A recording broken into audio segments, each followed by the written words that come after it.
Welcome to Indiana Sports Beat Radio. So for the thousands in attendance and the millions watching around the world.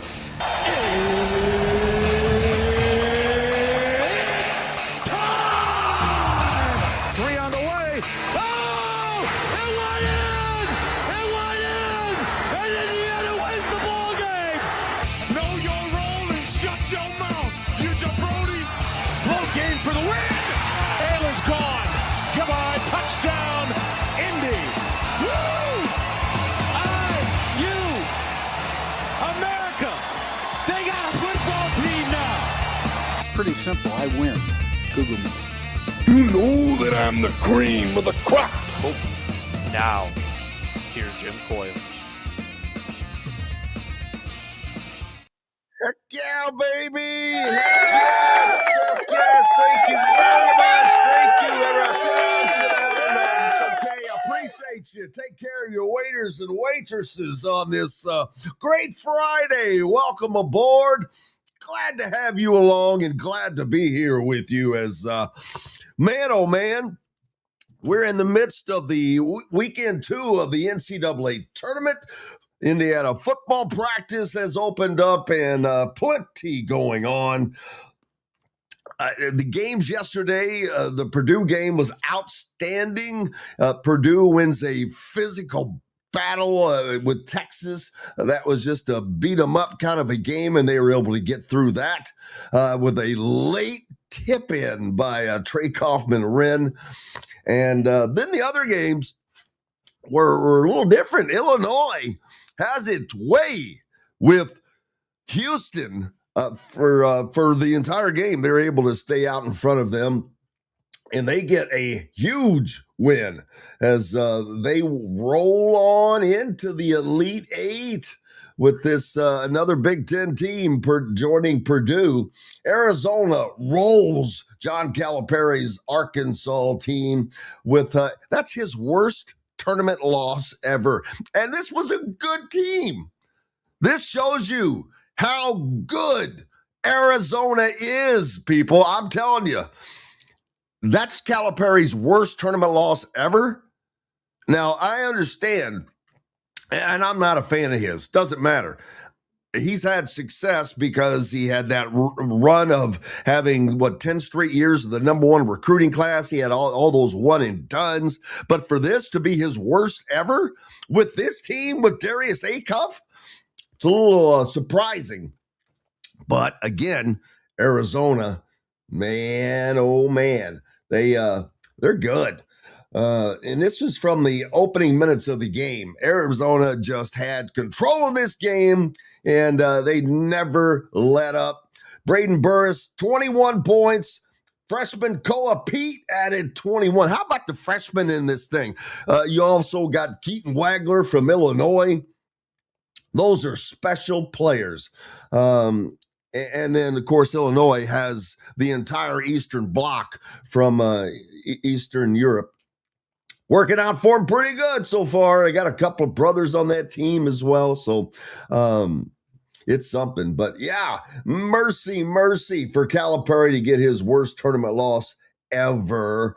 That's amazing. So Arizona rolling on. That means we've got more great games tonight. We'll talk about some of this stuff throughout the day with the guys. But mercy, this now I did not expect that. I didn't expect Illinois to have the way they did with Houston last night. They just, from the opening tip, was in complete control of that game. So glad to get to watch those. And looking forward to talking to Alec Lasley today about that and opening football practice for Indiana. We'll hear from Curt Cignetti, by the way. Zach Osterman will also join us. And Bill Bender, our friend from the Sporting News as well. As we've got a lot more tournament to go this weekend alone, baby. More great games coming up tonight. And we'll talk about that as well. Of course, as let's see, finish. Oh, and then last night, finish out that Nebraska gives away I mean, Iowa handled them, and you got to give all the credit to Iowa. But this was the best game, one of the better games of the night, along with the Purdue game. But this was a tight game, and at the end, Nebraska, after a timeout, sends 4 players out onto the floor instead of 5. I don't know if Fred Hoiberg was quoted as saying, "My team is on the floor," or not, but it didn't work out so well. The astute play of Iowa, Figueres went straight down. He was by himself. They launched a long pass. He scores, and they foul him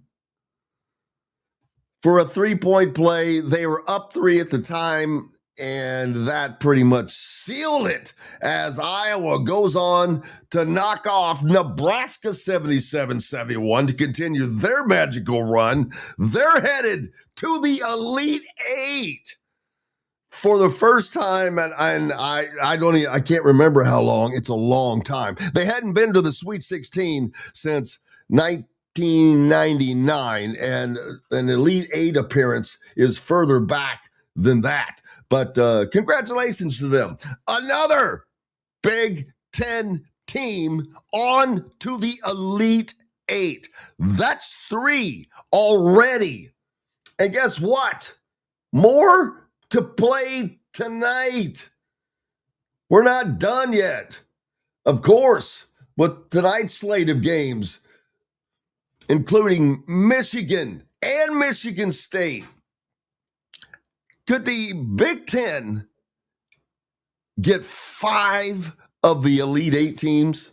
Because these are, well, that's the best team in the Big Ten, and Michigan State is right there with those others. They're better than, I think that they're better than Purdue, but I don't know if I'd say they're better than Illinois, but they're as good. Doesn't mean a lot.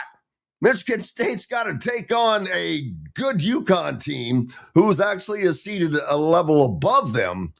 And Michigan taking on the high-flying, high-scoring Alabama team. But I think Michigan's got just what Alabama needs, a big dose of defense. I think Michigan wins that game. We've got Duke and St. John's kicking it off, though. Woo! Rick Pitino against Duke. You gotta love that. I do. I can't wait. That's the kickoff game tonight at 7:10. That one's on CBS. But also, just shortly after that is the Michigan-Alabama game. I think Gritty mentioned it yesterday. With only 4 freaking games, why do we have to have games that are at the same time? I would think from a rating standpoint, even that you could just stagger those games. Wouldn't you be better served and get better ratings on a single game if there was not another game competing against it?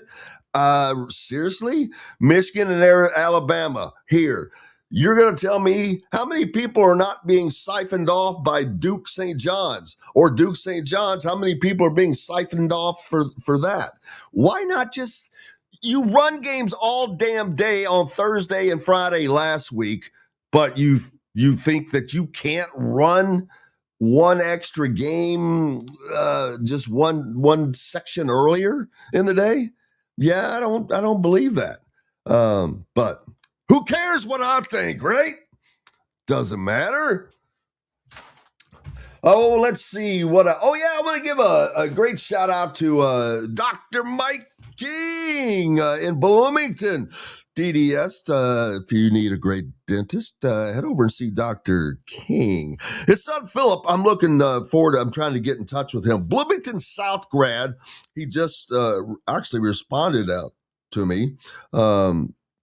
And I'm looking forward to try to get him on next week. He works in maybe the most important industry we have. And I think it's Priority Sports Agency, sports agency. They do all kinds of things, but he is right in the middle of this. Bloomington South grad, by the way. When you're in high school and you're looking for careers, you don't know what you want to do, and computer tech and this and that. That's the latest rage. Boy, get into sports marketing and agency, because that is where it is now. We'll talk to Alec Lasley about that and much more when we come back. Appreciate you, Chris. We'll talk about that when we come back. Nick Marsh's cleats. Oh, we're going to hear about it too. I was holding that for later, but great question. Don't worry, you're going to get to hear it. Hey, we've got more up next. You're with us, and we love you for it. Back with more right after these messages. Andy Moore Honda Bloomington has the deals for you, like great savings on the remaining 2025 Hondas. First-time buyers get more than expected. The Honda Civic and HR-V are the most popular vehicles for first-time buyers in the U.S. Andy Moore Honda Bloomington also has a quality selection of pre-certified used vehicles. And check out the selection of Andy Moore Honda Bloomington's 2026 models, like the Honda Passport, Honda CR-V Hybrid, Honda Ridgeline, and more. ISB Radio with Jim Coyle is brought to you exclusively on The Zone by Andy Moore Honda of Bloomington, Bloomington's #1 Honda dealer. If you're looking for a new home in the Indianapolis area, you need Cheryl Sizemore from Brick and Ivy Realty. Cheryl Sizemore has over 2 decades of experience, and that could be the difference in getting the home you want in today's tough housing market. Reach out to Cheryl at CherylSizemore@gmail.com or 317-701-0838. That's 317-701-0838. Let Cheryl Sizemore sell or find your new home today. Zach Browning here to tell you about an offer you simply can't pass up. If you're looking for the best coverage of Indiana football and basketball, which includes recruiting, weekly chats, podcasts, as well as access to the best national team out there, then look no further than thehoosier.com. The best part, it's just $1 for the first week. Oh, and did I mention that you get a full year of access to The Athletic when you sign up? You can't beat the coverage, and you can't beat the deal. So head over to thehoosier.com today and sign up for just $1. It'll be the best decision you ever made. Bored, Bloomington? Dave & Buster's can fix that. Eat and drink your way through our all-new menu. Play half-price games every Sunday through Thursday. Watch all your team's wins on a 40-foot screen and 30 HD TVs. And level all up with the high-flying human crane that puts you in the game. Private game suites, our exclusive arena, and more. Only at Dave & Buster's on 731 South College Mall Road. Welcome back, Indiana Sports Beat Radio on this Friday. Glad to have you along, and more so yet, glad to have Alec Lasley with us from thehoosier.com. Part of the On3 network, of course, and they have been busy out as Indiana's spring football practice opened up yesterday. Recruiting is going like crazy. We've got basketball news happening, and it's just a lot going on, Alec. No, it is. I mean, especially this year, right? There was no real offseason. Typically, with football, you get a little bit of an off season before spring practice kind of comes around. And then obviously you get into pro day, and obviously this year with Indiana, the NFL draft too. So you go from, a Big Ten championship, which is an extra week in the regular season, to, the Heisman Trophy presentation, to obviously the Rose Bowl, Peach Bowl, national championship. So you stretch all the way to the end of January. And it's only been 66 days from game to practice from the last time that Indiana took the field to when they took the field yesterday morning. So not a short offseason, and Curt Cignetti even talked about it, right? He stretched the quote-unquote offseason a week later. Typically, they go a week before spring break to start spring camp. Gave them an extra week, especially because they still returned, a lot of key players and rest those bodies up. And they do still have, some injuries that they're dealing with. So it's a much shorter offseason this year for Indiana, and obviously a much shorter offseason for us as we get kind of right back into the swing of things without missing much of a beat. Yeah, and not only is practice opening up, which is a whole new busy thing of itself because you've got new players to introduce to the offense, to the defense, to the team, to everything, and to the culture. And the culture obviously does not include wearing gold cleats. We'll talk more about that later. I don't have that queued up, but I look forward to it. But yeah, it's the first day, and you've got a new quarterback leading things, and Josh Hoover. And so it's a whole turnover. And this is the third season under Curt Cignetti, and the third season in a row. You're going to have not only a different quarterback, a different leader, but new to the huddle, new to the team, new to the roster. And so that sometimes makes it a little more difficult to mesh all of that, communications, respect. Hey, the linemen that have been here for 2-3 years, I've been here, man. I paid my dues, or you know what I'm saying? So there's just a lot of things now that you've got to bring together.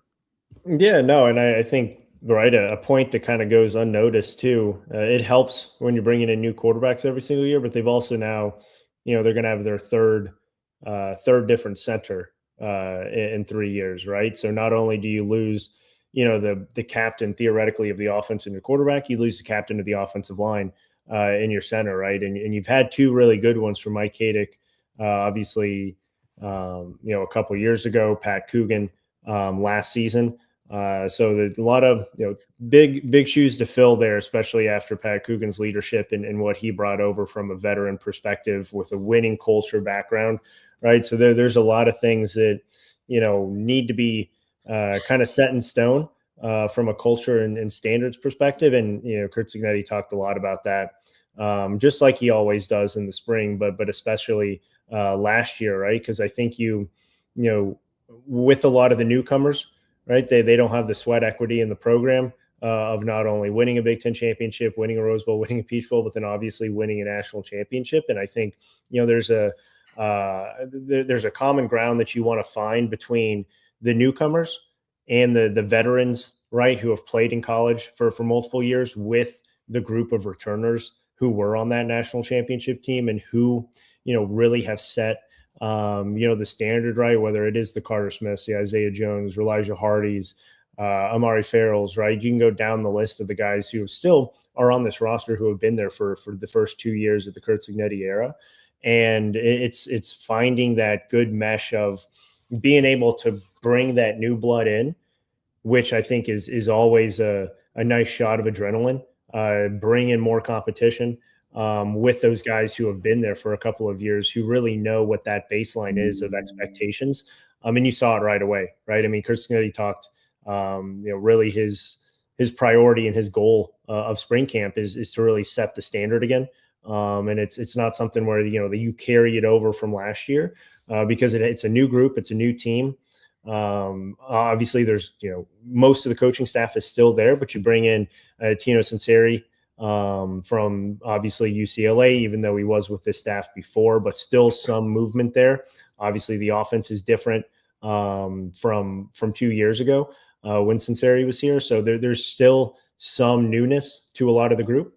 And so it's teetering kind of that fine line of, okay, yeah, we did just win a national championship. We're a heck of a football program now. We should expect to be the best with not forgetting how you got there. And I think that's where you see a lot of programs fall off is they forget how much work it takes to get back to the top, especially when you bring in a lot of new guys. And obviously, you said we'll talk about it later, but the Nick Marsh gold cleats, I think that's, that's the standard that you want to set right away, right? I mean, this program it's the program. It's not, no individual is going to be bigger than the program. And also, no outside noise, no distraction is going to be allowed into practice, into the facilities on this team. So I think it's right. A lot of people are taking, I think, a lot of this out of context. I think a lot of people are going a little bit too far with some of the comments that they're making in regards to, Curt Cignetti. Oh, you should have known that this was the type of player that you were going to get, blah, blah, blah. No, It's We're ridiculous. opposite way. It's ridiculous. And again, I hate comparing him to Bob Knight. It's not fair. But there are some similarities. I'm not going to lie. But these are more positive similarities. And as a player, I don't care if it's been 2 years of people really knowing who he is. You know who he is.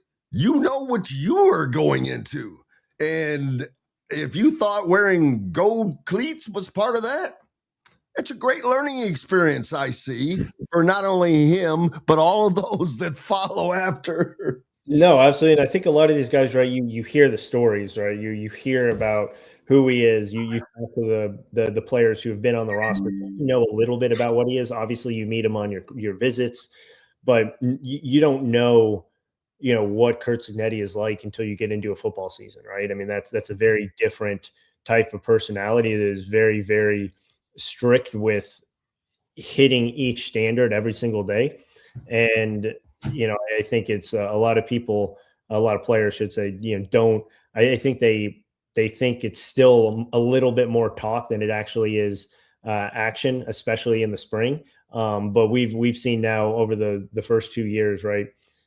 Whether it's in the weight room with previously the strength coach Garrett Goings, Curt Cignetti has harped on religiously how important the spring is, and the time between the last game of the season and getting these guys right now, trying to get new guys in those positions, and then so that's the biggest thing for a lot of these new players. They just have not been in the in this system and in this strict kind of regimented, detail-oriented program before. And then obviously they got a really early taste of it yesterday. Absolutely. And, they start as the defending national champion. It's a role that I think Curt Cignetti, even though he has not been a part of the hierarchy of neither is Indiana, but Curt Cignetti just lives in that world as if he has been in that world his entire career. He coaches very similarly to that of Nick Saban. Even when he wasn't at Indiana, it didn't matter where he was, he had that same, because I've seen clips of him that were 10 years old. He's saying the same things. This is not new. He has been living this his entire career. We're building it along the way. But this is not something that just came up. This is how he, I don't want to say lives his life, but pretty damn close to it. And it always has. And that makes it a lot easier for him. But he really stays in those lanes. No, I mean, he absolutely does. Again, this is he knows how to win. He's done it his entire career. He has not changed from the process that's got him there. He's talked about how he evolves, right? But he doesn't change. And all great coaches, they don't change what they do if they continue to win. They always look to evolve and get better in certain ways. But you don't if something's working, you don't change. You just have to continue to adapt to the new kind of landscape of the sport. And that's what he's obviously continued to do. But it still goes back to the X's and O's. It still goes back to his ability to scout. It still goes back to his, very, very strict attention to detail. And then obviously that's what you get from top down with the rest of his staff too. And so if you're whether it's a recruit or a guy that stepping in day one like Nick Marsh, right? You're by no means going to get a pass just because of who you are or what your ranking is or what your star is. If anything, the eyes from the coaching staff are going to be on you even more because of what you do bring to this team. Then we've got in addition to new players coming in, we've got a returning but new face on the staff in Tino Sunseri as the former co-offensive coordinator, now the quarterback's coach for Indiana. He was asked about blending in or Signetti blending him in and whatnot, but I don't think I've got this queued up where I need it to be, so I'll do that in the break. But that's another, I don't know, intangible or something to throw in. But the good thing about this, he's a former member of the staff, and so there's enough familiarity that this should just be a seamless integration. As seamlessly if we've seen Curt Cignetti integrate 3 different quarterbacks into the starting role that had not been on the Indiana staff or the Indiana team the year before. It's amazing to watch this, but yet Indiana still high on the list of big-time recruits across the board, but quarterback as well. And this yesterday also started a 2.5-month window where Indiana will welcome in close to 60 prospects to hopefully woo in. Yeah, no, absolutely. And just quickly on the Tino Sunseri, stuff and kind of fitting him back into this system, right? Obviously, he knows what Curt Cignetti's about. He's been around this coaching staff for years. The one interesting part that Curt Cignetti talked about yesterday when he got a question about Tino Sunseri was kind of how you bring him back in with the tweaks and the changes that were obviously made last year with Chandler Whitmer. I thought it was interesting because we didn't really hear a whole lot about this last year throughout the season with Chandler Whitmer bringing in VR, virtual reality technology to the quarterback's room. So, Signetti talked kind of, few different points about what he did, Chandler Whitmer, that is bringing in the VR technology to help not only Fernando Mendoza, right, but the whole quarterback's room be able to, piece together different parts of their prep, be able to do a lot of different things with their scout, and then also in practice too. So I think that's another piece that's something that kind of got brushed underneath the radar. There is they're keeping that. So I think that's going to be another tool, right, for Josh Hoover to be able to utilize, but something that Tino Sunseri didn't do before, and this coaching staff did not do before either. So I think that's an interesting little tidbit as well.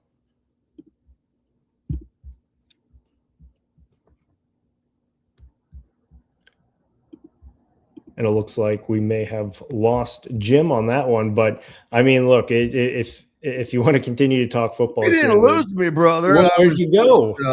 Refurbishing the go-go juice, but no, sorry about that.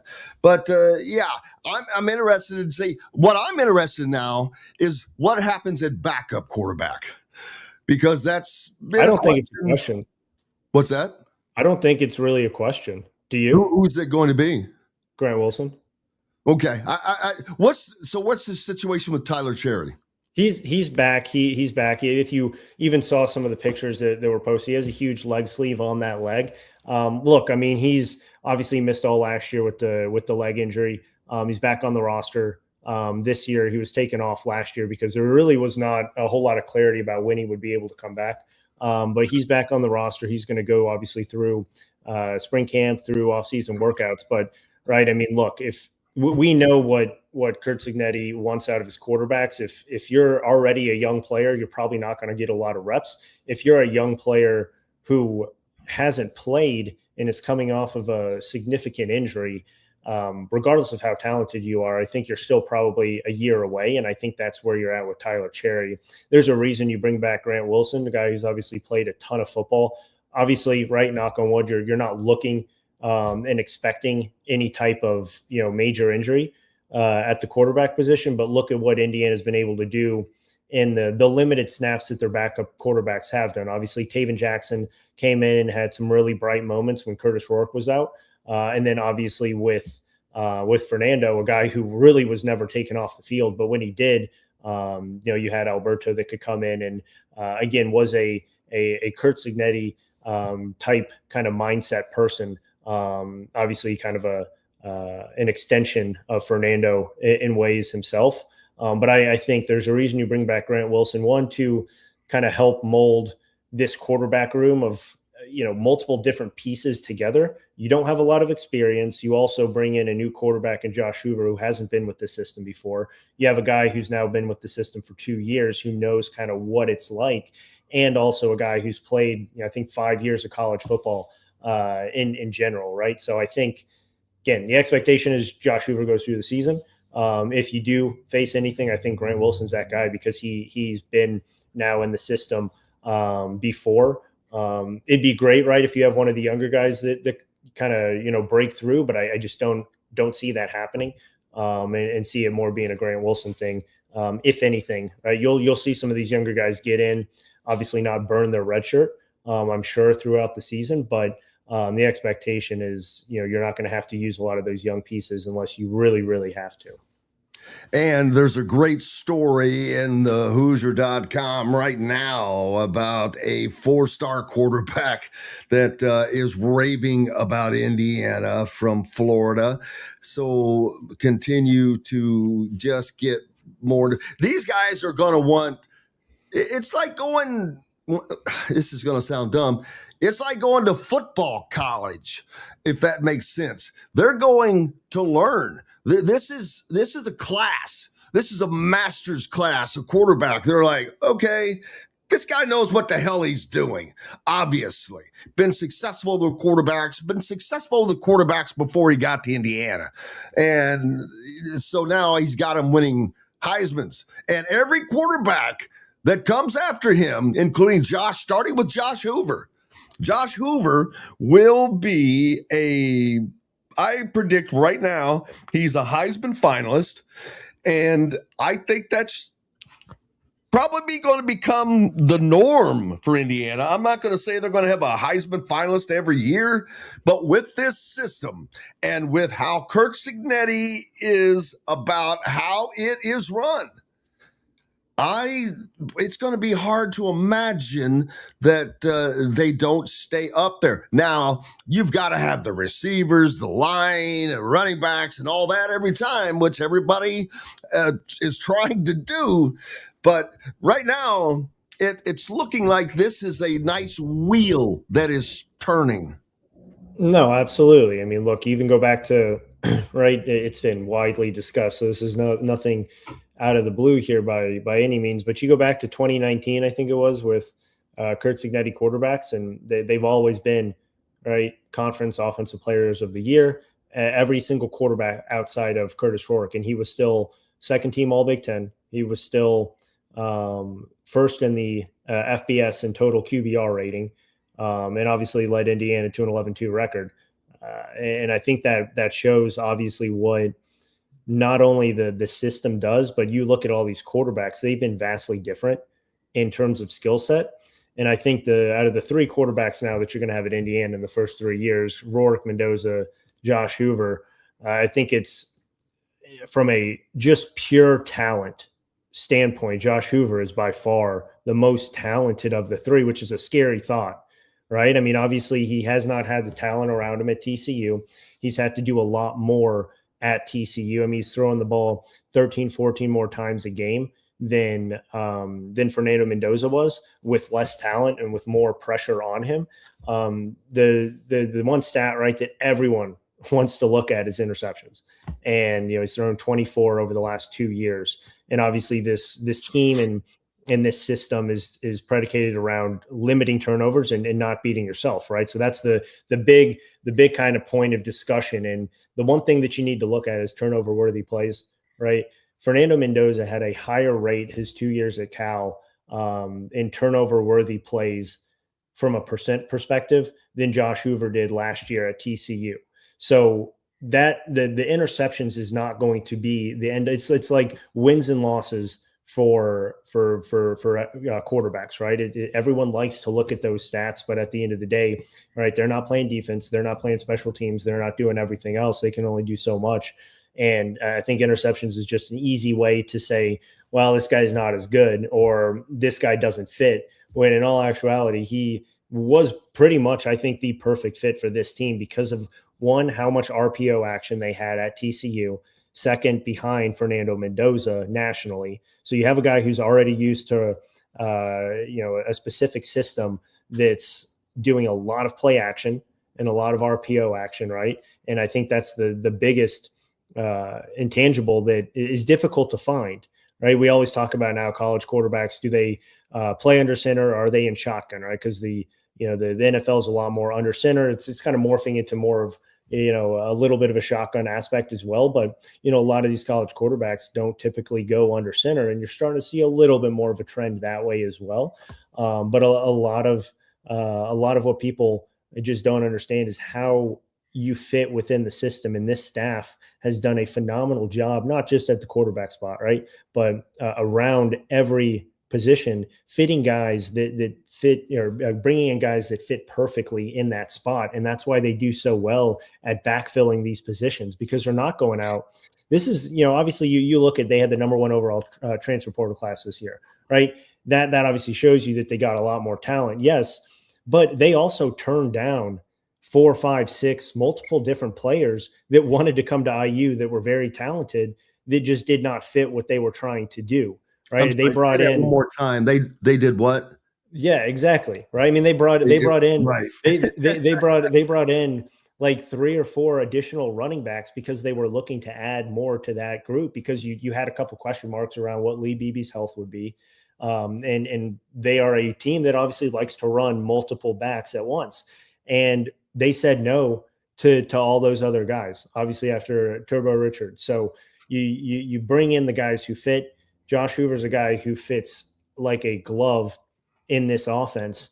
And I think you're really going to see, again, I don't know, it's early to say Heisman finalist or anything like that, but I do think the way that this system works, it always evolves around the skill set of the quarterback, and it always elevates the quarterback.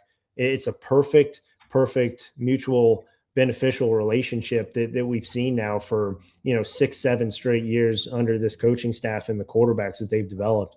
And I think no matter who they bring in, you have to give them the benefit of the doubt from a quarterback standpoint, because they've always produced and they've always gotten significantly better, right? Curtis Rourke wasn't really on draft boards. Obviously he goes 7th round, but he still gets drafted. You're going to have the number 1 overall draft pick in Fernando Mendoza, and would not be surprised if Josh Hoover sees his name called relatively early on after this season with what he's going to be able to do in Bloomington after his 1 year. We've got to take a break. Alec Lasley from thehoosier.com is with us today. We've been talking football. We've got basketball to talk about as well, obviously, with the tournament going on. We've talked about that earlier, but we'll talk some IU hoops itself. But before we do that, people, for the last time, Ben McCollum was not an option for Indiana. He was going to Iowa all along.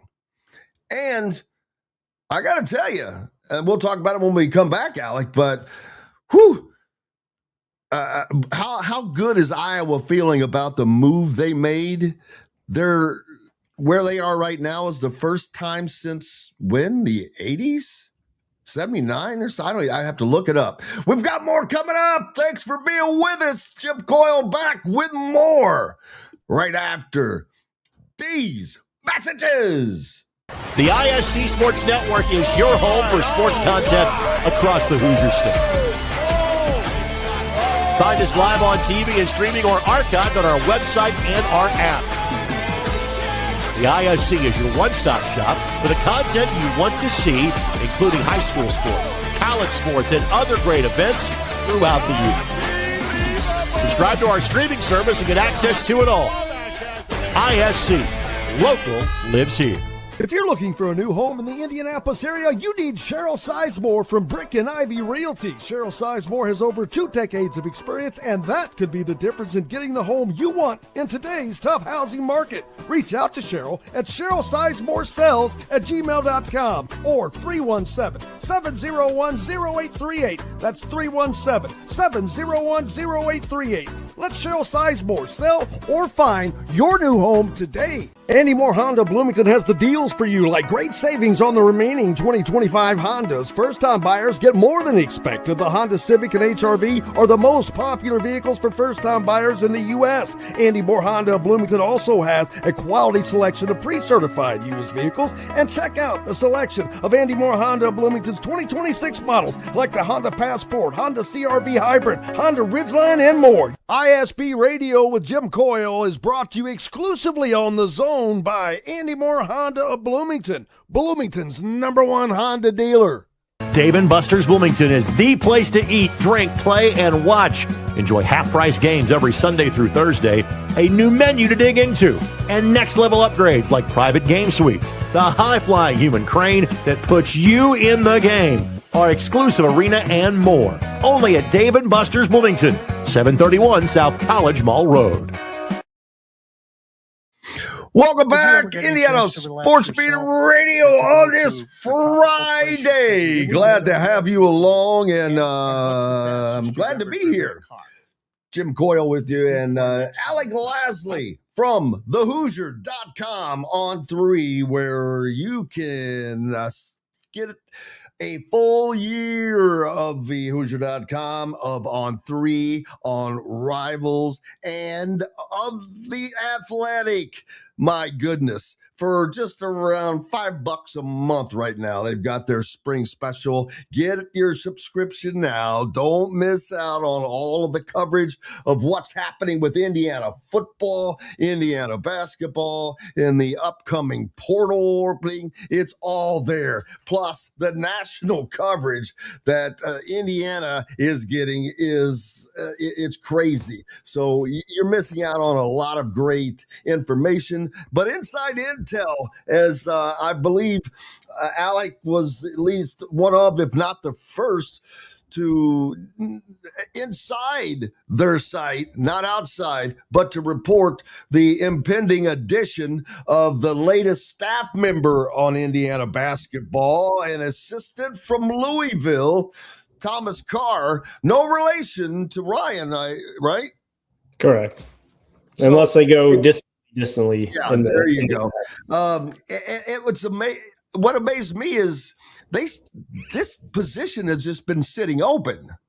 And I was not aware that there was another available opening, because we're accustomed to having the 3 assistants on the bench. Now, there's usually you had guys that were with different titles, and I think that's what they do. They give them different titles, video coordinator or whatever, but they're different. But what is Thomas Carr's role actually? Is it actually as an assistant coach? Yeah, so they had they had 4 assistants going into last year. I think it was maybe 3 years ago. Within the last couple of years, they expanded the amount of assistants that you could have on the bench. That doesn't go out to how many assistants you can have out on the road recruiting, right? You can still have, you still can only have the 3 at a set time, but you can have the 5 on the bench from an quote unquote assistant coach perspective. So he's coming in with a lot of big recruiting ties, and that's been the biggest thing. I mean, he spent a large majority of his time before coming with Pat Kelsey from Charleston to Louisville on the East Coast, specifically in the North Carolina area. So whether it was Team Loaded on the AAU circuit, Word of God Christian, spent some time at Hargrave Military Academy as well. I mean, he is pretty entrenched in what legitimate high school basketball, both on the high school level and AAU level, looks like on the East Coast and specifically in the Carolinas. And you can kind of go up a little bit in Virginia as well. But, those recruiting ties are going to be extremely significant, moving forward. And that's what he's brought in to do. I mean, he's a guy who has a lot of connections, known more as a recruiter than a true kind of X's and O's coach, I guess you could label it as. But a guy that has a lot of relationships out there, a guy who's worked a long time in the grassroots space. So, You bring in him with those relationships. You bring in Ryan Carr with his relationships with agents. And the biggest thing nowadays, right, is you have to have a groundwork of how you're going to get into, a recruit circle, right? Is it through the agent? Is it through the AAU coach? If you don't have one of those two, you're likely not going to be able to get involved. And it's becoming more and more evident that the agent route is specifically the route that needs to happen. So you check off that box with Ryan Carr. You bring in an additional younger recruiter, right, with Thomas Carr, to be able to kind of open up the East Coast even more than what Kenny Johnson's been able to do. Kenny Johnson is phenomenal in the DMV area. And now you branch that down a little bit more. And that's where you're going to get, I think, a large majority of kind of the bigger name guys now from a true kind of prospect perspective. He's done a really good job with the development of some guards as well. But you're bringing him in as a major recruiter to kind of get ahead there. And we'll see what happens. But they're making all the necessary moves from a kind of front office perspective, which is what you need to do in this day and age. And now, I saw someone, I think a couple posts ago said, right, they have no excuses anymore. They're expected to have more NIL. They're expected to have, potentially more resources at their disposal now with those two additions. So, Indiana's in a good spot, all things considered, to go out and make a big splash. We'll see what that looks like. Right. At the end of the day, they need to win. Doesn't matter about what kind of team you put together. You need to win. And so we'll see what happens. But, as we sit here, still 2 weeks before the portal officially opens, they're sitting in a good spot for what you should expect a team to be at, losing 6 guys after not making the NCAA and potentially more, probably. Well, correct. But going into the offseason meetings, you knew you were at least losing 6, and then kind of figuring out your roster from there. But yes, let's talk about the full expectation. Go ahead. I was just going to say the full expectation is they will be losing more than just those 6. Yeah, so you've got the 6 to replace that you already know, which that's a good chunk. When you're looking for quality, that means, and now we're probably looking at 8, possibly 9, but I would say at least 8 players that they have to replace. Would you think that that's pretty close? I'd probably take the over. Wow. Well, that's because Ristic is one of the unknowns. I thought that he might stay. Did he not play because he just wasn't ready? Because the few times I'd seen him he seemed adequate for just a few minutes to give rest, but he didn't get those minutes very often. Yeah, look, I mean, sure, he probably could have helped out a little bit in terms of spot minutes, but I mean, again, my whole thing is, right, if you're going to rely on freshmen who weren't expected to come in and make an immediate impact. What's not relying on, it's for their development. Yeah, but I don't think you don't want to throw a freshman into a spot if they're not fully ready, because that does a lot to confidence, right? So if they're not ready, then you just kind of have to go with what you have. And yeah, I mean, look, I think there were a lot of I think if Trent Sisley played a slightly different position, I think he would have gotten more time. He was kind of in that tweener spot of not big enough to play consistently at the 4 in terms of, body mass and being college ready. And then other guys getting healthy that kind of competed for his minutes as well. Yeah. And I think if he, you look at what his main role was right away in the first, 9 or 10 games of the season, it was corner threes and an energy guy. Those are 2 really, really valuable things to have. But once that 3-point shot started to disappear, he shot 19% throughout the final 22, 23 games of the season. Now he's not that's not who he is. He's a much better player. And he even told us after the season in the locker room after that loss to Northwestern, all right, the big thing that he's going to continue to work on is his ability to put the ball on the floor and slash and get to the rim. I think that's where he did that a lot at different points in the season. his senior year, especially, seeing what he was able to do at such a high level. Got his body a lot more physically ready. Still, I always thought he was going to be a year away from having actually a major impact. I thought he would stay in the rotation for the majority of the season, though, just because of what he did bring, which was extremely competitive attitude, really big energy guy, and just knows how to play the game, right? I mean, those are three invaluable things that you need to have just as intangibles. But if you don't have a true skill set then on a team that, let's be honest, did not have a lot of true skill sets, it's difficult then to just play over, a senior or a junior who, may just be a little bit more physically developed from that standpoint. But I think, look, again, everything continues to point to Trent Sicily returning next year. I think he's going to be a very, very valuable piece moving forward with this team and a really critical part of what this roster looks like next year, because he does have versatility that you can really, really use at the Big Ten level. Just needs to kind of figure out, what exactly that skill set is going to be. Is he going to be more of that put the ball on the floor kind of player and then be able to get to the rim?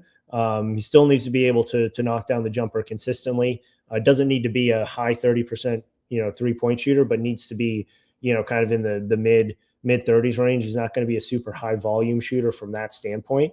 But I've been very high on Trent Sicily. I thought the move out to Montverde Academy was terrific for his development and really, really paid off. And I think you saw that in the way that if he stayed at Heritage Hills, nothing against Heritage Hills, but he just wasn't going to go up against the level of competition day in and day out in practice. I agree with that. There's a ton of great players in the state, but practice and development happens there. And I don't think he would have been physically ready, still probably a year away. Now I think you go into the sophomore year with Trent Sicily ready to actually, make a significant impact in whatever way, right, that may be. Well, I know he's out busy working, develop every day in the gym, getting shots up, and I think that is where he is going to find his niche. Go ahead. And one thing about him that you don't see, I shouldn't say that you don't see with a lot of younger kids nowadays, but he accepts competition. He is he knows he has to have it. Yeah, he is an extremely, extremely competitive guy, and he doesn't mind.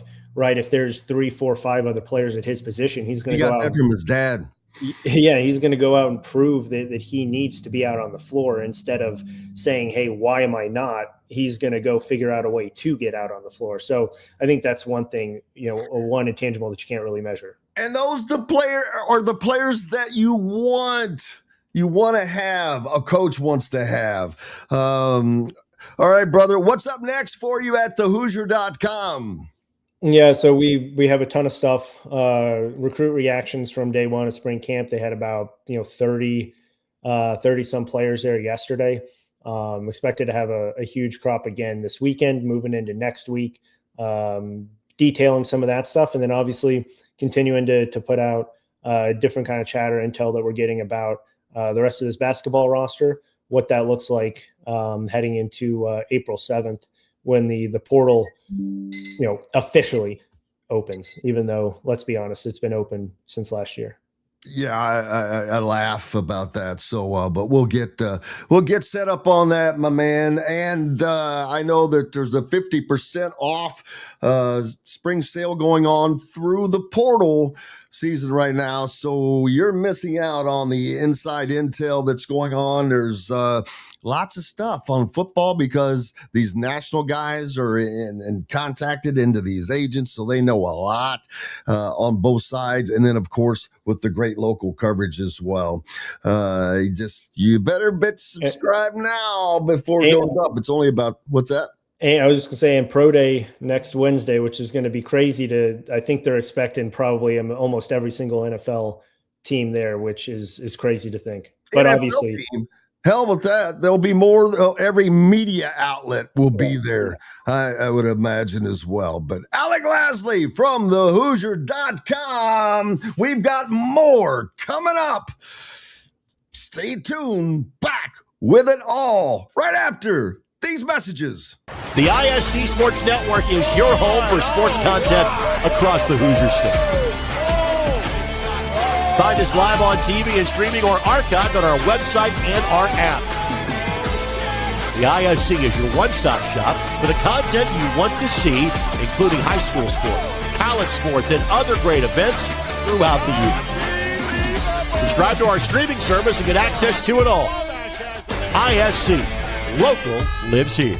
If you're looking for a new home in the Indianapolis area, you need Cheryl Sizemore from Brick and Ivy Realty. Cheryl Sizemore has over 2 decades of experience, and that could be the difference in getting the home you want in today's tough housing market. Reach out to Cheryl at CherylSizemoreSells@gmail.com or 317-701-0838. That's 317-701-0838. Let Cheryl Sizemore sell or find your new home today. Andy Moore Honda Bloomington has the deals for you, like great savings on the remaining 2025 Hondas. First-time buyers get more than expected. The Honda Civic and HR-V are the most popular vehicles for first-time buyers in the U.S. Andy Moore Honda Bloomington also has a quality selection of pre-certified used vehicles. And check out the selection of Andy Moore Honda Bloomington's 2026 models, like the Honda Passport, Honda CR-V Hybrid, Honda Ridgeline, and more. ISB Radio with Jim Coyle is brought to you exclusively on The Zone by Andy Moore Honda of Bloomington,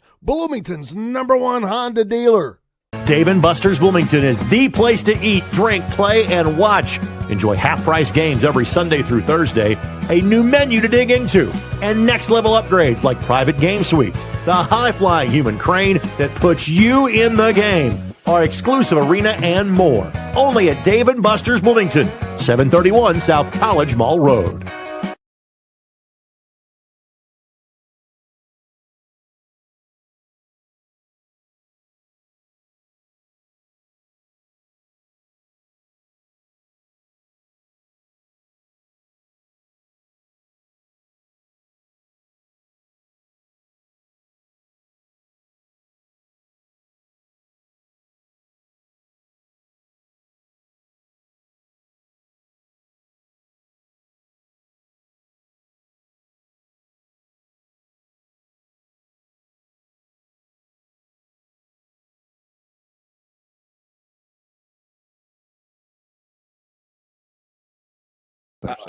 I can't tell you the truth,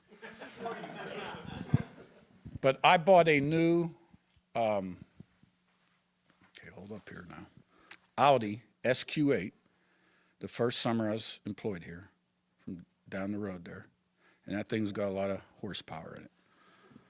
And one night, within the first couple of weeks that we owned it, my wife and I were returning from Ohio to see our son, and there was nobody on the highway. This would have been summer of 24. Statute of limitations probably not. I would not be setting a good example for young people that need to. So, but I idled it down pretty quick. But it's got a little juice in it. But I'm gonna put the pedal to the metal when they tell me to in Indy.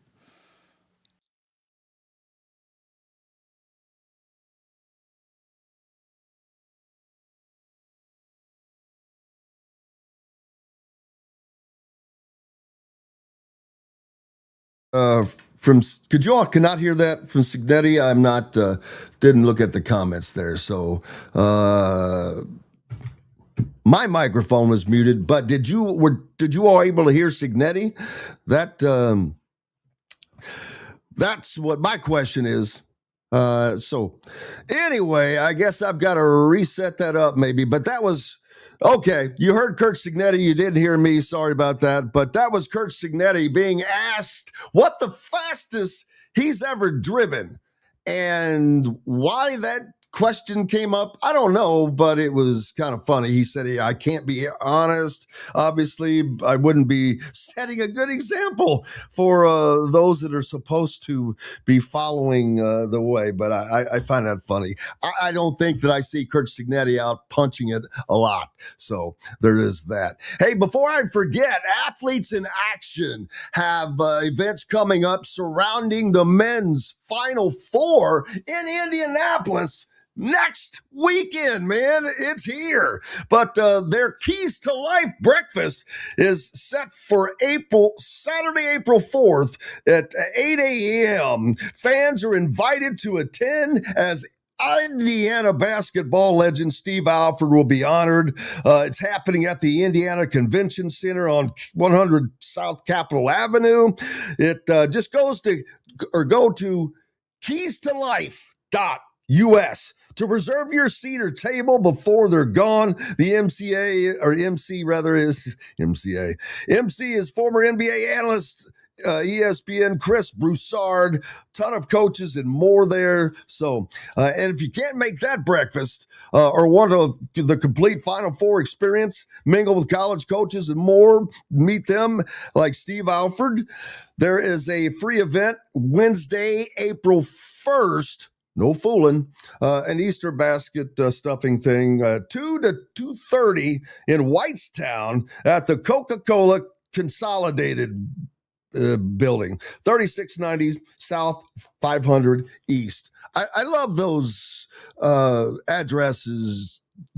Zach Osterman from the Indy Star joining me now.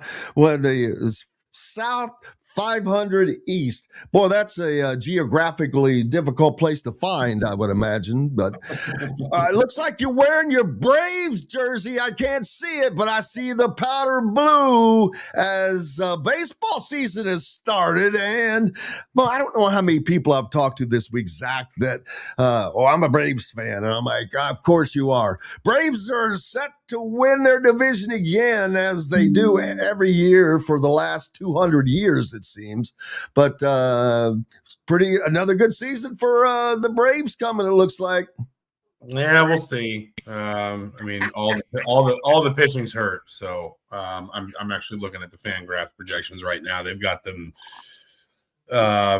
third, but they've got the Mets at 91.5, the Phillies at 89, and the Braves at 88.5. So they see it as a pretty tightly contested thing. Why is it every year in, year out, and I assume it's just because they are all the smaller markets, but both the American and National League Central divisions are just it's like they're just there now, and they're all filled with programs that were all historically dominant in the game. Yeah, I mean it's a mix. I mean, sorry, my dog is eating something. Mo, stop. Oh, what's the dog's name? We didn't have this one. Mo. Mo's over here. If you'd like to see him, I can bring him on camera. If they're the fans love it, man. Come here, dog show. It's a dog loving show. Our Maxine. There we go. Look at that, man. On demand, baby. That's all right. Look at you. What a good one, man. Our other one sitting over there on the couch. Dustin DePirick and Maxine. Maxine is a very, very well-known guest on the show. Maxine is loud. Maxine definitely makes her opinions known. Yeah. No, I mean it feels like a combination with those, right? Like you've got some, I think it would be fair to say, incompetence in places like the American League side of Chicago. You've got some franchises that, in fairness, I think are consistently relatively competitive, like the Twins and the Guardians.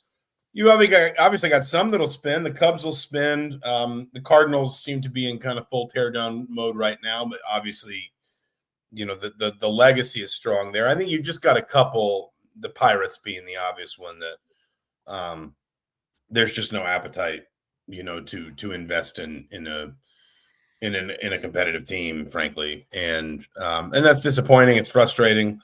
Again, I'm looking at the FanGraphs projections. They actually think the Pirates might finish a little bit over 500 this year, which would be fantastic for that fan base.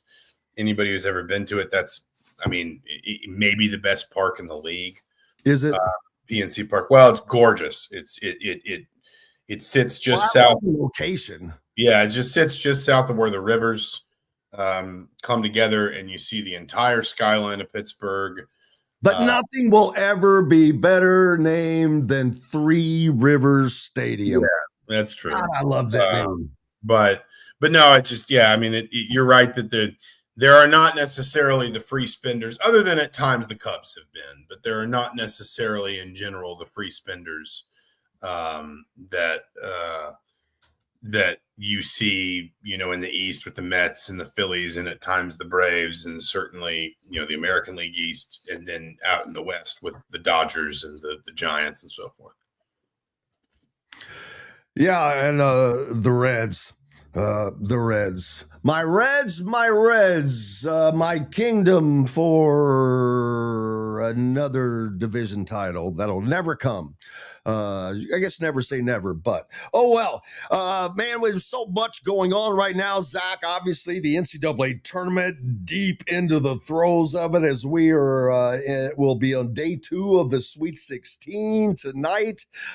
Indiana football opened up practice yesterday with a plethora of visitors that will continue into mid-June, and the basketball portal opens up in about a week, a little over a week. So it's going to be Katie bar the door for the next month yet, and of craziness. And I don't know what's going to be crazier, but I think that more eyes are going to be on the portal for Indiana basketball and what Darren DeVries and his completely full staff now are able to do, because it's going to be critical. They know they have to win next year. Scott Dolson knows they have to win next year. The fans know they have to win next year. And we know they have to win next year. Yeah, and I mean, listen, it's kind of a calm before the storm situation. You're starting to see, I think, guys really kind of, get into the portal en masse now. Some bigger names making that call. Obviously, not necessarily like in it right now, but the portal window, it needed to move a little bit. And I'm not acting like we've got it all kind of perfect, but it's certainly, I think, in a better place than what it was, where you felt like there was just so much chaos at the same time the tournament was going on. And so now we've at least kind of, somebody said, well, I still see people saying they're going to enter the portal. And I say, yeah, but it just doesn't feel like quite the sort of chaotic, waves crashing against one another between trying to do justice to this postseason. While also obviously, having just wave after wave after wave of player entering the portal. I think it seemed, at least at first blush, like shifting it back a little bit here. It's had broadly speaking, the intended effect, or the desired effect. And so you're right. I mean, the flip side of that is it's going to feel a lot more like a sprint once it opens, once it starts going. Because you used to kind of almost like pick what lane you wanted to drive in the portal. Like if you were one of the teams that didn't make the tournament, you were probably going to jump right in, and you were going to, when you had these waves, because you'd have waves of guys that would enter out of their conference tournaments. Then you'd have another wave that came in somewhere between the end of the first weekend and the end of the second weekend. Then you'd have another wave that came in kind of after the tournament. Then you'd have the guys that declared for the draft, went through the process knowing they would probably just come back to college, but would transfer anyway. And that would be like the late ads, that they would like Yaxel Lindeborg is a great example of that, where he sort of said, like, I'm going to Michigan if I don't go to the draft. I don't think Michigan got like a full, I don't think Michigan got a full sort of confirm that he was coming until like May. Good leaders on and so you had just this guys that, you had this, like, you almost sort of picked which wave you wanted to ride into shore. Did you want to go for the guys that entered the portal right at the beginning? And if you filled up all, if you did that, then you can fill up all your spots. But you might miss on some guys that enter later that you didn't expect that might be better for you. But if you waited too long, then you might miss out on some guys at the beginning. You might leave yourself with too much to do. What happens if you get, what happens if the music stops and there's no impact players left and you didn't get everything you needed? Now it's kind of what happened last year, but they came in late to the process, right? Yeah. Now it feels like everybody's kind of going to be, everyone's going to be generally moving through the portal. And of course, we both know, conversations are happening behind the scenes. Agents can talk to people and whatever. But like in terms of here's the hard and fast list, here's all the visits that we're going to set up, all that's all going to kind of be happening at the same time now. And that's where I think it's going to feel a little bit more chaotic is on the back end, because in the past, if you were a team that didn't make the tournament, for example, or you went out quickly, well, you could start bringing kids in for visits while other programs were still in the tournament. Now everybody's kind of going to be doing the same thing all at the same time, and it's going to be I like, and which is what we would love to be able to have for football, but it just doesn't work out calendar-wise the same. But there's still a lot of people that know that they need to do something different, because having the calendar open while teams are still playing is kind of difficult. But I guess, I don't know, for football, maybe that's as close as they can get because of when the calendar falls. Basketball, it works out. Yeah, I mean, and it's funny that we sit here and talk like basketball programs can't host portal visitors. I understand it's not the same thing. I would point out, like, Curt Cignetti and Dan Lanning had a big old game of mates on that Zoom before the Peach Bowl, because they were both lamenting how much time they were having to split between game prep and portal visits. I understand football's a different beast. I understand it's one game to prepare for. I understand you have a little bit more turnaround time. I get it.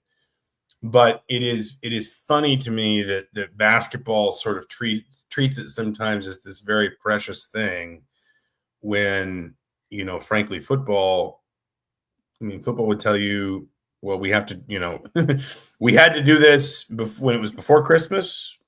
We had to do this when it was at the New Year. And football, unlike basketball, football's problem is football is beholden to the academic calendar. Basketball is too, but basketball has a natural downtime in April, where these guys, where guys are starting to wrap up classes anyway, and so they can steal away for a couple days and make make 2 or 3 visits. Football, because of the importance of off-season conditioning, particularly in that sport, has to have the lion's share of this done around the turn of the year. Football can't. Now, there are, I would say, this is maybe a philosophical discussion for another day. There are a growing number of voices in college football that would love to do away with spring practice, move the portal window to the end of the spring semester, and build an NFL move the start of the season up, so that we're not ending the season in March or whenever the national title game is in Vegas next year in football. I'm joking, but I think it's like January 25th. It's later than it was last year, which is a week later. How late that game was, and it's later than it was last year. Move the start of the season up so the calendar doesn't push so far into January, and build a more NFL-like offseason. And I think that, that's a lot of changes. I could still see it as something maybe in like the 3 to 5 year outlook in college football, of portal window moves back to May.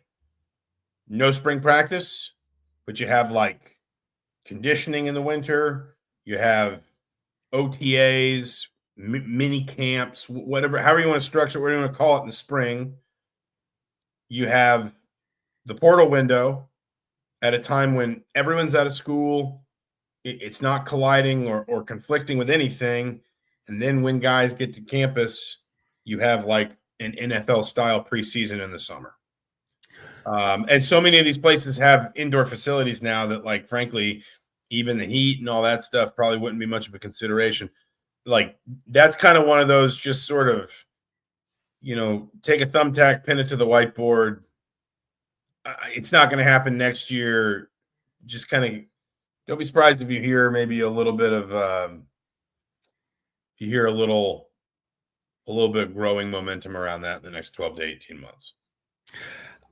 Yesterday was the first day of opening spring practice, so you've got so many guys that were not on the roster, and the first thing is, I guess, to start integrating all of that. But what did you see? Basically, I know they're not going to show a lot, especially the first day. There's not a lot to see, but was there anything that you did see that kind of stood out?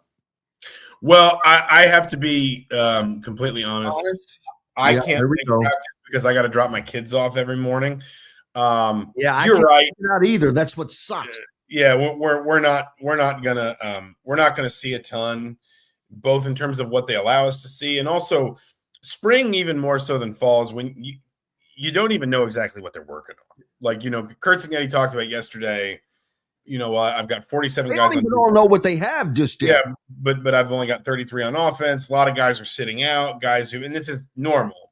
Guys who've had maybe a surgical procedure in the offseason to clean something up. Guys, I remember one year where Kevin Wilson basically just said, Dan Feeney's more or less healthy, but I just don't need him to practice. He can just he's going to do some stuff, but I don't need Dan Feeney out there hitting people. I know what Dan Feeney can do. Someone else is going to get those snaps. When Curt Cignetti talks about saying we only have 11 offensive linemen, I think that's what he said, something like that, 10 or 11. Well, that sounds like a lot if you're playing a game tomorrow, but that's not what you're doing in spring. In spring, you're developing. In spring, you're trying to get guys a lot of reps in a relatively confined space of time. You only get 15 practices. Curt Cignetti said many times he basically never uses all 15. In the fall, all your reps go to your starters. So you actually want younger guys to get more reps in the spring, because in the fall, how could you give young guys repetitions in practice in 3-on-3, inside run, 7-on-7, line on line, 11-on-11, whatever, when you got to get your team ready for the game on Saturday. And so when I say you don't know what they're working on, it's not as simple as they're sitting there and they're like, all right, we're going to prepare for Michigan now. No, there's going to be a lot of developmental stuff. There's going to be a lot of stuff that is tailored around, well, this position group needs to find these 3 things out of its depth chart in spring. And so these are the drills that we're going to do to try and sort of sort the wheat from the chaff and all this kind of stuff. The point is, in spring, you don't often have a great idea of what you're looking at anyway. There are some things that, listen, the Big Ten, I think, tweeted out that Nick Marsh catch that went around yesterday where he reached behind him and caught it with one hand. You're going to see moments like that remind you, okay, there's an all Big Ten type player. There's Charlie Becker's an all Big Ten type player. That kind of stuff's no surprise. But even, frankly, and we'll probably the most instructive thing we will do in the spring is watch the spring game. Even then, there aren't a ton of position battles, right? We got to, Indiana's got to figure out tight end. I think they'd like to find some depth along the offensive line. I think we could probably sit here and pick out the 6 or 7 guys that are going to comprise their defensive line rotation. And then the question will just be sort of where do they put them and what do they do with them? They got to figure out, they've kind of got 4 for 3 spots at safety, maybe 3 for 2 spots at corner. We know who their linebackers are going to be. We know who the quarterback's going to be, especially with Lee Beebe still limited until fall camp. We have a pretty good idea who the running backs are going to be. You're looking for depth and stuff, but we've got a pretty good idea what this team is. And so, yeah, if we have that, then you can bet Curt Cignetti has that. And that's why I say, if you're watching spring practice, you might be watching guys do something, and the purpose behind why Signetti and his staff are having them do it may not be readily apparent. No doubt. Zach Osterman of the Indy Star, IU's beat writer. He's got his piece out there right now on yesterday's opening deal. Follow it up. Zach, thank you so much, brother. Absolutely. Thanks for having me as always, Jim. Appreciate you, brother. We have got more coming up, and we'll be bringing it to you.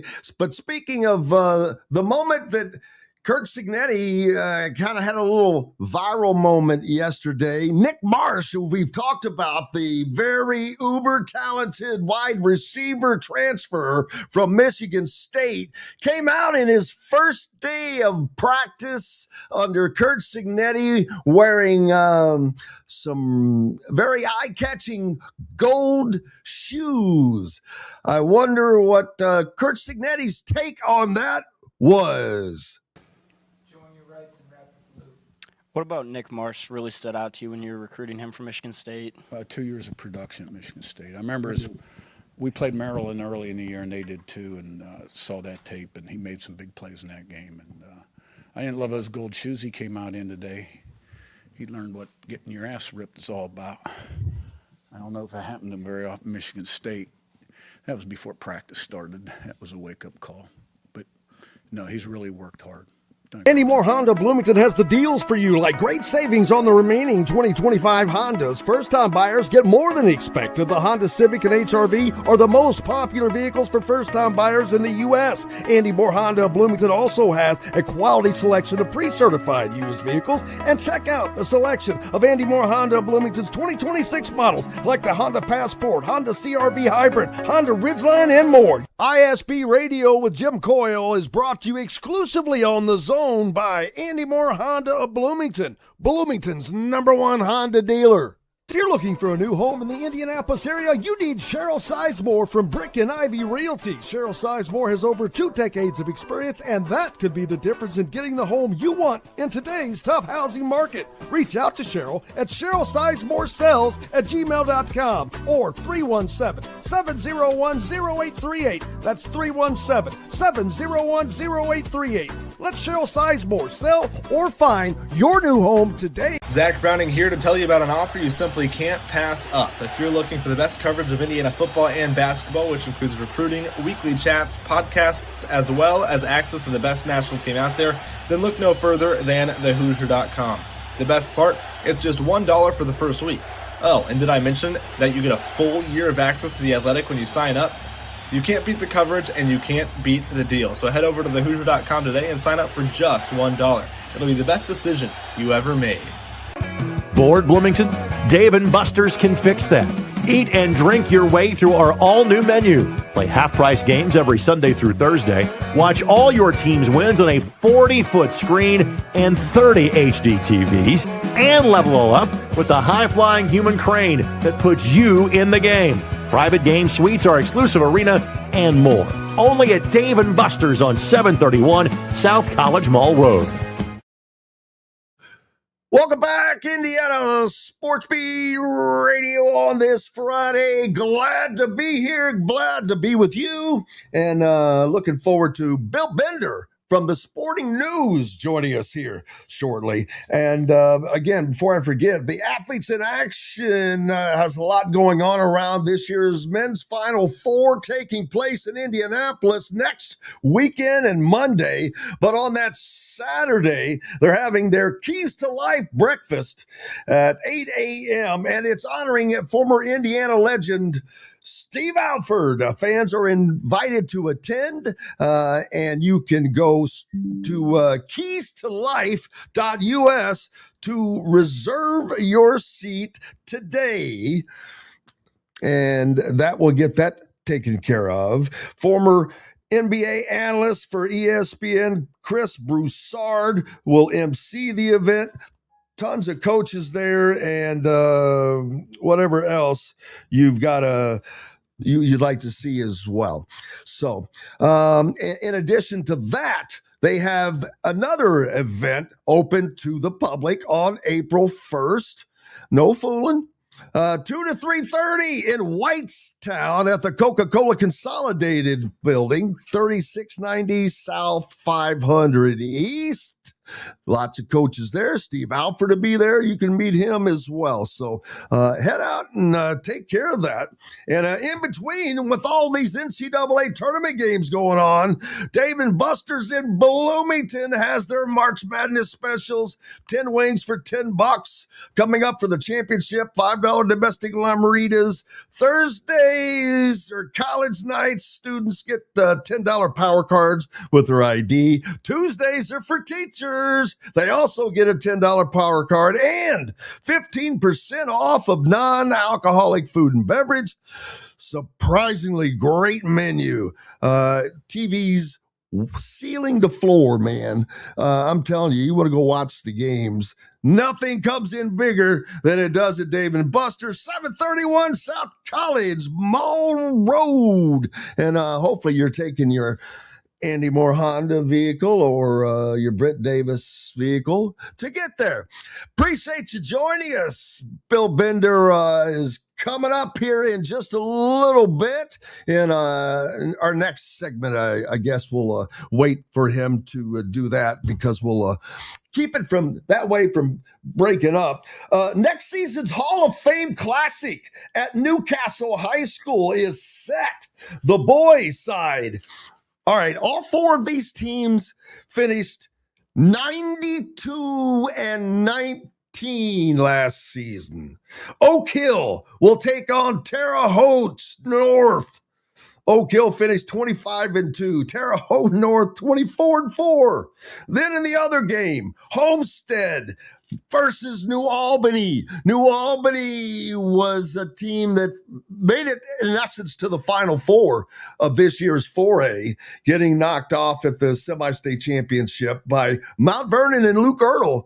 So they look to be back and coming back for a state championship next year. So that is going to be some great games to start out the season. Man, so much going on. And then when Bill joins us, can't wait to talk about LSU.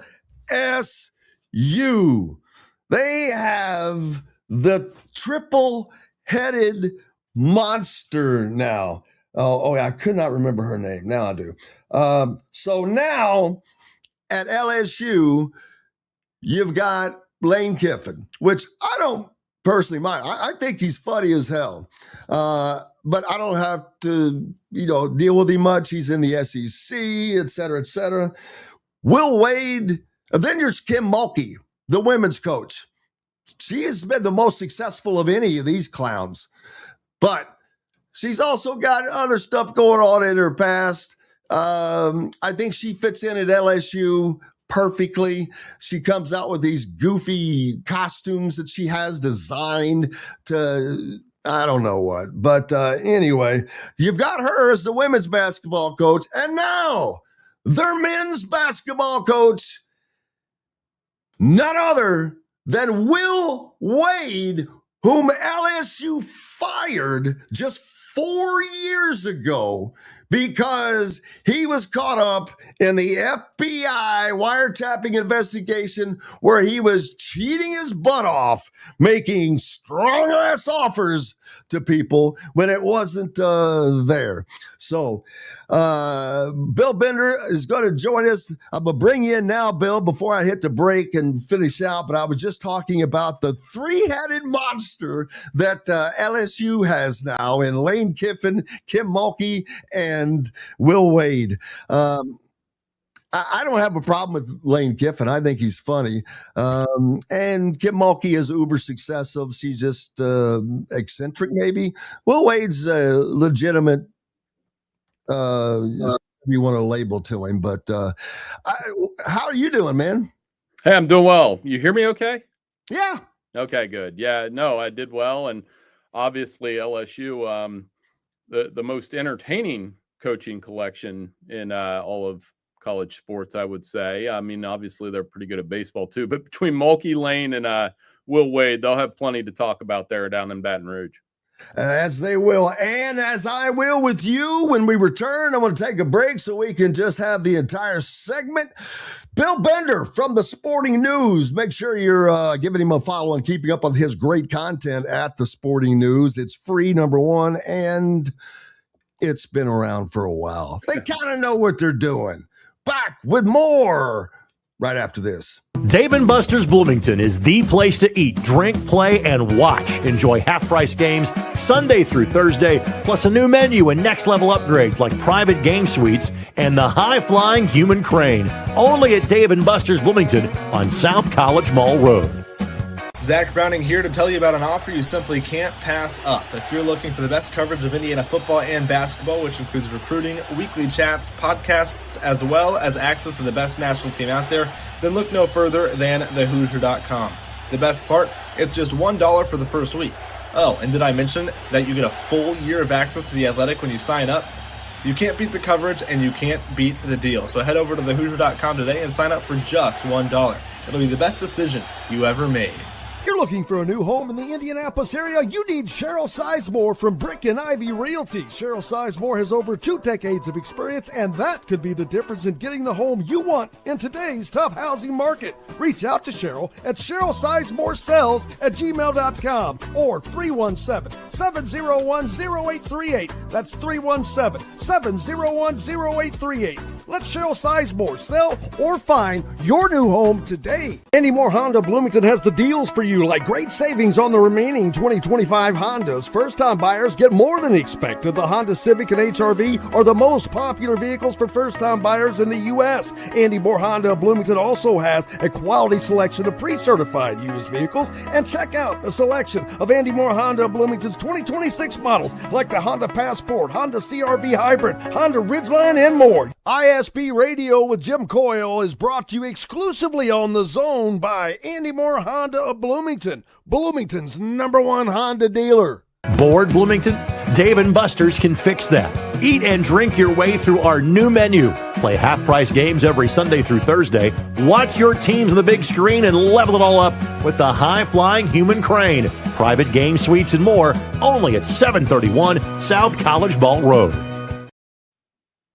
Welcome back, Indiana Sports Beat Radio on this Friday. And we're always fortunate to have our good friend Bill Bender with us from the Sporting News. And Bill, how's your bracket doing, by the way?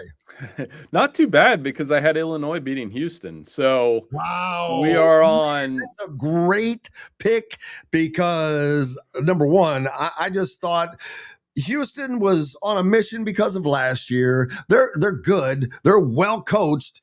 And I just didn't know if Illinois was going to be able to deal with the relentlessness. They dominated that game. You know, I thought they would have had to get to 75 points to win, but they were able to make a couple more shots against Houston, against that really tough defense, and they turned it into. And they played defense on their own. Right. That was the difference. So, as I say all the time to my my son, bracket bragging is very short-lived. So while my Final Four is intact as of now, I had Illinois and Arizona in the Final Four. I also have Michigan and Duke in the Final Four. Who knows what happens tonight with the Wolverines? Who knows what happens with Duke going up against Rick Pitino and St. I love that it's Rick Pitino. It's not St. John's. But you know, these. I said it earlier. I go, tonight we've got Rick Pitino against Duke. Yeah, they should put that on the little graphic for the logos. But I mean, what an amazing game that should be between those two schools. And then you've got Tom Izzo. I mean, the Big Ten has a unique opportunity tonight. I had to look it up this morning. Never happened. We've had 4 in the Elite Eight, never had 5, and there's a good chance that could happen tonight. Yeah, their best team is yet to play. And like Illinois, Michigan State caught a gear toward the end of the year. They never really had a huge lull. Purdue, however, really dropped into the basket. And they're playing well right now. Don't get me wrong. But they've also had the easiest path to get to where they are. So, and as I don't think they have anything for Arizona, which is coming up next, I think. But this Arizona machine is real, right? It is very real. The way that they dismantled the team that I thought was going to give them a good game. Me too. And you know, Purdue's going to have to play the same game that they played against Michigan in the Big Ten tournament championship, where they had very few turnovers, and they're going to have to try to slow down this Arizona machine. Now, that said, I've been down this road with Arizona before. I'm not talking about Purdue. This is more about the Wildcats, where I've seen them in the Sweet 16 or the second round, and you're thinking, you know, how in the absolute world is anybody going to beat this team? And then they find a way to lose. So, you know, and I think Iowa, Illinois will be fun. So, I mean, the first thing we can say is the Big Ten's guaranteed a Final Four team with Illinois and Iowa. Didn't think that would be the matchup that would guarantee one. And then, like you said, you could argue the 2 best teams in the conference are playing tonight. Yeah, and right now, looking at the Sporting News' article on this, the Big Ten, 16-4. Mm-hmm. And the funny thing is, Wisconsin lost in the first round. which, they could have lost their second game, but that record could be even more sterling. Ohio State could have won. Yeah. So, but I mean, we can accept point. that loss a little more, but I mean, they could have 18 wins in the tournament. It's remarkable what this conference has been able to do. But again, Arizona was kind of the lead to me last night. Just, it was eye opening. Every time I looked up, it looked like they were dunking the basketball. And be able to put 108 points up in a Sweet 16 game is pretty remarkable. I didn't know how much or what to hand Calipari his worst tournament loss ever. Yeah, crazy. And the other takeaway from last night is they're a coach that has increased their stock more than Ben McCollum in the last 2 weeks. The way that Iowa's playing, very deliberate. I don't know how you view that program. I've always looked at them as they're always a tough out at home. When you get in Carver Hawkeye, that's going to be a tough game, but they've been able to string together some really impressive performances on both sides of the ball. Oh, no question. I mean, they've just always been a okay program, but in his first year, when was the last time they went to the Elite Eight? I heard it, but I forgot. I mean, I know 1999 was a Sweet 16, but it's further back than that to make it to the Elite Eight. I mean, could have been 79. Oh, it was 87. I was it 87? I think Elite Eight. Well, I think Iowa hasn't been to the Final Four since, is it 1980? It's 87.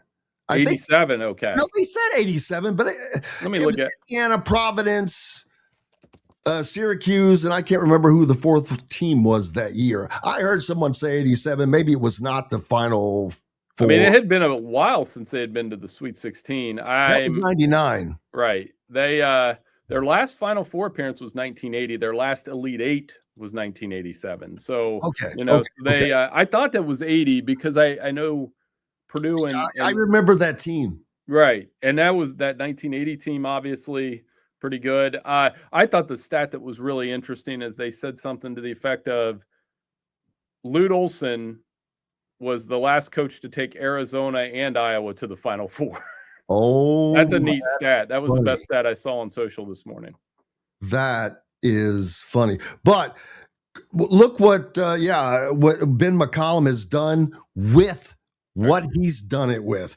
His starting five, I said this the other day, 4 of them, one or two of them started at Division II.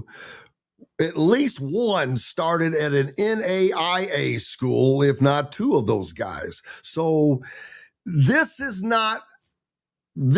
even more, I don't want to say more astounding, but this is Curt Cignetti-esque, but he's not, I don't want to make that the same. It's apples and oranges. It's esque.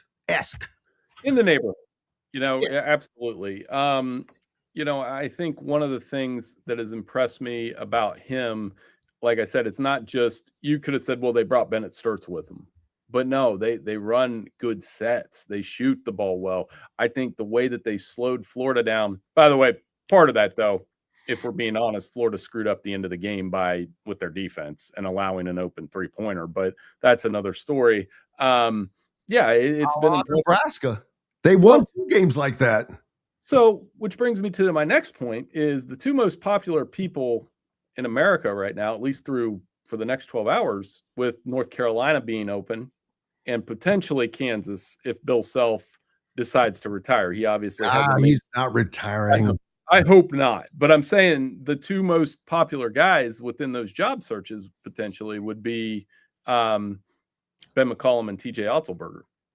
And I don't know what North Carolina is going to do, Jim. You've been through this with Indiana in some ways.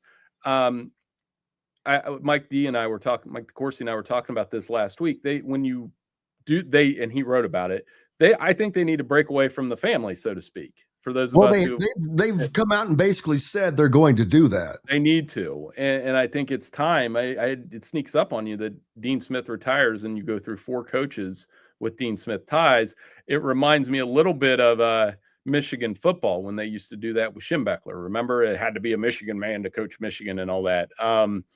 But it's time for them. I think their best candidate's Mark Byington, the Vanderbilt coach for North Carolina. That's who I would hire if I were them. Wow.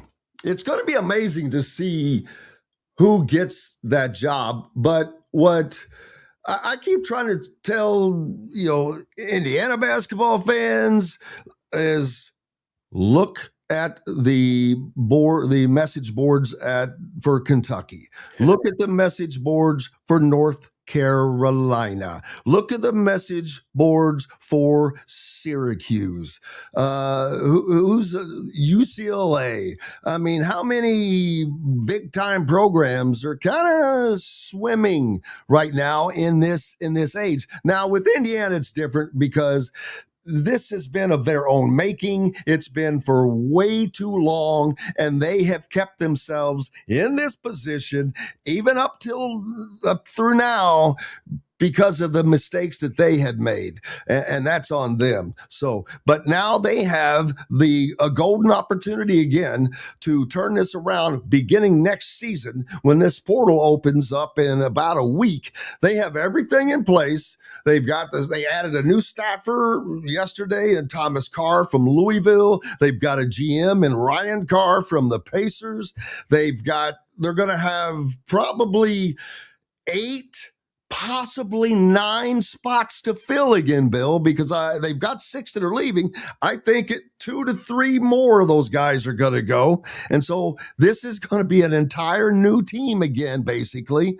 But they have got to hit it right this time. I don't think that Darren was prepared for the Big Ten, just period, but especially in a year when the Big Ten was above its even normal self. I mean, people have to give a little grace because look what they were competing against. Freaking 5 teams possibly in the damn Elite 8. That's you were banging heads against a pretty tough deal this year, but so did Ben McCollum. So did Ben McCollum. So did the Big 12 schools. That's the Big 12's kind of a minefield like that in a lot of ways in most years. You did hit it on a year where Michigan's pretty special. I think Illinois is pretty special. Illinois is very tall. I think you were the one that pointed that out to me last week, that they were the tallest team in the tournament. Makes them tough to beat. Michigan State hasn't gone anywhere. So, yeah, I think that's part of it. But you were talking about the message boards at other places. I mean, take Kentucky, for example. They're not happy right now. They went to the tournament, won a first-round game, and there's already, well, what are we going to do with Mark Pope? There's certain places where it's just like that. And Mike D always, when you get into these message board, who we going to get talks, like, for example, North Carolina, I don't see Todd Golden leaving. I don't see Nate Oates leaving. There's other reasons for that, obviously. But here's one thing, and I give Mike DeCourcy credit for telling me this, was what's going to be curious for me is how often do you think an SEC or Big Ten coach is going to leave for the Big 12 or the ACC? And the second question, why would you do that when you have the money, the advantages? You just said it. The Big Ten's on top of its game. The SEC might not get an Elite 8 school, but it's not for lack of – they had 10 programs in the tournament, and Florida got – upsets happen, and, who knows? I don't think it will happen, but that Alabama-Michigan spread looks high to me. It's not like the Crimson Tide isn't going to go into that game and score a bunch of points. So, I think it's going to be hard. That's why it's going to be a little bit harder for North Carolina and maybe even Kansas if that were to open up. But I'm with you. I think Bill Self will stay. Oh yeah, without question. But how much longer, that we don't know, because his statement was, it has to be at some place where I'm healthy and it's fun or something, as if it wasn't as much fun at Kansas anymore because the pressure is there to win. And now I don't know if this is, again, consistent because they won right after, but as soon as the last national championship came during the era when you weren't supposed to be paying players, and how that has now changed and leveled the playing field, how many, even though they're in their later years, but uber successful coaches are now finding it very difficult to tread these waters. Well, and so above my head here, you can see the bottom of a Green Bay Packers helmet. So this is my way of saying I've always compared the Kansas Jayhawks to the Green Bay Packers. They're at least since Brett Favre. So they've been good for 30, 40 plus years. They're always playoff caliber teams. But, if you look at Kansas, at least in my lifetime, I believe they've got 3 national titles. Green Bay in my lifetime, 2 Super Bowls. And what do we always say about Kansas and Green Bay? How do they not have more titles? That kind of thing. And I think that's the thing, the pressure you're talking about with Kansas and coaching that job. Because we look at them this year, it would be hard not to say that Kansas was a disappointment this season. You have Darren Peterson, who's going to be top 5 NBA pick. You showed you could beat Arizona when you were at home. You go to the tournament, you get in a rock fight with St. John's, and some of that pressure on Bill Self. It's another spot where there are college jobs where you can't win enough, and that's one of them. So, and then health concerns, you just pray and hope that he's doing well. I never speculate on health because I'm not, in Bill Self's living room, or, you want him to be healthy. You wouldn't want him to coach as long as possible, as long as he can do it. Last night, every game wasn't as good as we thought it was going to be. Well, it's because they weren't as close as we thought they were going to be. A couple of them were awesome. Tonight, we have got another schedule of great games lined up, and it starts with the Michigan Wolverine, it starts with Rick Pitino against Duke, baby. Rick Pitino against Duke, not St. John's. It's just Rick Pitino. You know what? I think this is true. And he went to the Final Four in 1987 with Providence. And the fact that he could go to a Final Four 39 years later is mind-boggling to me, that somebody's able to do that. Now, when you get in greatest coaches of all time conversations, Wood and Bob Knight, Coach K, they all come up. But has anybody had the versatility that Rick Pitino has to be able to do it at 4 different places? And he took it was Iona to the tournament. And as my editor likes to point out, he won a couple Greek League basketball titles in Greece, or the Greek Cup, whatever it's called. It's an amazing run of coaching by him. But I don't know if they're going to win tonight. Greatest in my mind. Yeah, I don't know if they're going to beat Duke tonight. I think Duke recalibrated against TCU, and they might have they shoot the ball just a little bit better than St. John's. Well, I hope they do, because they're not on my bracket to win. But I can't wait to see this. The thing about Pitino that amazes me, if you could block his face out and didn't know who he was and just could watch him on the sideline, he looks like a 23-year-old version of Rick Pitino. He's going up and down the sideline. He's got the same energy. He's consumed with basketball. That's what he was born to do. And one of your commenters, Andy Stump, says if he stayed at UK, he wins 5+ titles. I agree. Like, if he didn't take the Celtics job and they offered him a ton of money to go there, and at the time, I think it's important to remember what the Celtics job was at that time. They were looking for somebody to resurrect the Larry Bird, Robert Parrish, Kevin McHale era. And I totally agree, because, again, in my lifetime, and I'm 46, I don't think there's ever been a more fun team to watch than like those 96, 97, 98. Maybe the UNLV teams, maybe, I don't want to go too hard in on Kentucky here. I know what radio station or pod I'm on here, but you know what I mean? They were a lot of fun to watch. His Louisville teams were a lot of fun to watch. So, and St. John's is different, though. They're kind of a classic old school Big East beat you up team. That's kind of the difference, and shows that how he has evolved as a coach. All that said, like I said, I like Duke tonight, Jim. I think they get a lot of free throws with Boozer. I think they turn it into. I'm more interested actually in the UConn-Michigan State game, because you're going to have the bleep button on with those two coaches on the sideline. You'll definitely have to have bleeps on sideline huddles, and I want to see if UConn actually is going to rebound with them. And I like UConn to win the game, but I think it's going to be tight.